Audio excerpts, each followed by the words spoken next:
Engine लगाया जाता है क्रायोनिक, जो इंजन इतना स्पीड दे सके, लेकिन इंजन के बाद भी उस ससुरा का टेम्परेचर हो जाता है रगड़ के कारण 3000 डिग्री सेल्सियस। कल्पना चावला के साथ मामला हो गया गड़बड़। कल्पना चावला का जब रॉकेट ऊपर गया था तो रॉकेट जैसे लॉन्च किया था ना, तो उसी वक्त उसमें एक स्क्रैच आ गया। कैसे भी तो पृथ्वी के जाने वाले चीज को तो पार कर गया, लेकिन जब री एंट्री किया ना, तो री एंट्री के समय वो झेल नहीं पाया।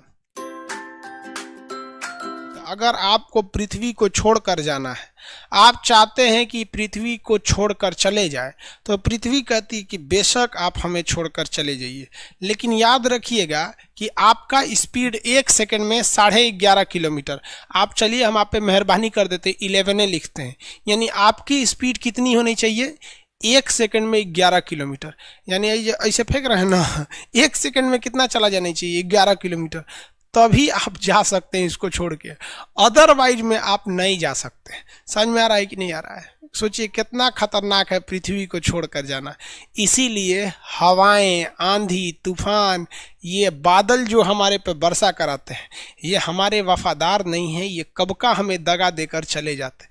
ये पृथ्वी का गुरुत्वाकर्षण है जो मजबूर करके रखा है इन हवाओं को, इन आंधियों को, इन बरसात, ये बादल, ये आसमान, सबको, कि तुम्हें मजबूरी में हमारा साथ देना है। इसलिए याद रखिएगा कि दुनिया में अगर डर खत्म तो रिश्ता खत्म, भय बिना प्रीत कहाँ। और मिजाज में कुछ सख्ती भी जरूरी है, वरना लोग पी जाते हैं अगर समंदर खारा न होता। अगर गुरुत्वाकर्षण न होता तो ये ऑक्सीजन, नाइट्रोजन सब भाग जाते हैं सब यहाँ से दूसरे गोला पे। ये खींच के रखा है हमारे लिए। और ऐसा नहीं है कि अगर आप दूसरे ग्रह पे ईंटा चलाइएगा तो पृथ्वी पे घुस जाएगा। ईंटा के लिए भी यही नियम है कि हमें छोड़कर जाने वाले भी 1 सेकंड में 11 किलोमीटर की स्पीड प्राप्त करके दिखाएं, और हमारे अंदर आने वाले भी इतने ही स्पीड को दिखाएं, वरना बर्बाद हो जाओगे, नहीं आने देंगे। अगर मान लीजिए जाने के लिए चल गए और उधर से कहेंगे दूर तरीका ढलान पे से, कैसे पहाड़ पे से आदमी उतरता है ढलान पे से, तो कहता है इंजन बंद कर दो ना, आराम से चलते हैं, डगरना ही ना है, डगरना है। तो ना डगरौना नियम काम नहीं करेगा, आते वक्त में भी इतना ही स्पीड होनी चाहिए। तो ये स्पीड को देने के लिए 2 चीजें आती हैं। पलायन वेग को देने के लिए इंजन में आता है, एक आता है जिसे कहते हैं क्रायोनिक इंजन। ये क्रायोनिक इंजन जो होता है ये बहुत ही माइनस टेम्परेचर पे, -200 डिग्री सेल्सियस पर काम करता है क्रायोनिक इंजन। ये क्रायोनिक इंजन कहाँ लगाए जाते हैं? तो रॉकेट्स में लगाए जाते हैं। रॉकेट उसे कहते हैं जो वो वापस लौट कर नहीं आता है, सैटेलाइट को छोड़ देता है। और एक होता है शटल। शटल जो होता है स्पेस शटल, ये लौट कर आता है। लेकिन लौट कर आने के लिए इन दोनों में कौन से इंजन लगाए जाते हैं? Cryonic engine. Cryonic engine -250 degree Celsius पर काम करता है, इतना तगड़ा होता है क्रायोनिक इंजन। ससुरा कल्पना कीजिए कि आपके गांव से कोई दूसरा शहर है 11 किलोमीटर। ऑनलाइन वालों को तो पता नहीं चलता रहता कहाँ कहाँ है। बात समझिए, आप सोच सकते हैं कि आपसे 11 किलोमीटर दूरी पर कौन सा शहर है, और सोचिए आपकी गाड़ी की स्पीड इतनी होनी चाहिए कि 1 सेकंड में वहां पहुंच जाए। कितनी भयानक स्पीड होनी चाहिए पृथ्वी को छोड़ने के लिए पलायन वेग समझ में आ रहा है कि नहीं आ रहा है? 11.2 किलोमीटर प्रति सेकंड रहना चाहिए, और आने के लिए भी इतना। इसमें सबसे बड़ी बाधा क्या आती है पता है आपको? सबसे बड़ी बाधा आती है हवाओं का घर्षण। आप ट्रेन में या मोटरसाइकिल में या बहुत तेज गति से चलने वाली वाहन में आप केवल अपना मुंडिया बाहर निकालिएगा, इतना तेज हवाओं का रगड़ आएगा, इतना तेज आएगा कि आपका मुड़िया ससुरा लगेगा उधिया जाएगा। इसीलिए जब कोई चीज 1 सेकंड में 11 किलोमीटर जाती है, तापमान इसका हो जाता है 3000 डिग्री सेल्सियस। इसलिए इसको बचना जरूरी होता है। इसके लिए इसके बाहर एक लेप लगाई जाती है जिसका नाम होता है कार्बन फाइबर, और होता है टाइटेनियम।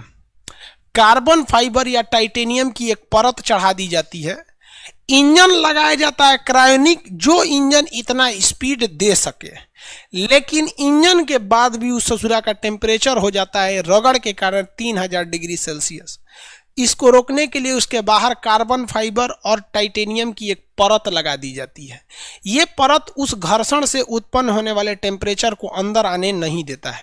इसलिए अंदर का इंजन, अंदर के इंस्ट्रूमेंट्स, अंदर बैठे शटल में, रॉकेट में तो आदमी नहीं बैठता, आदमी बैठेगा शटल में, क्योंकि रॉकेट वापस से नहीं आता, बैठा के छोड़ दीजिएगा ऊपर रह जाएगा। तो अंदर बैठे रॉकेट या शटल की चीज सुरक्षित रहते हैं। कल्पना चावला के साथ मामला हो गया गड़बड़।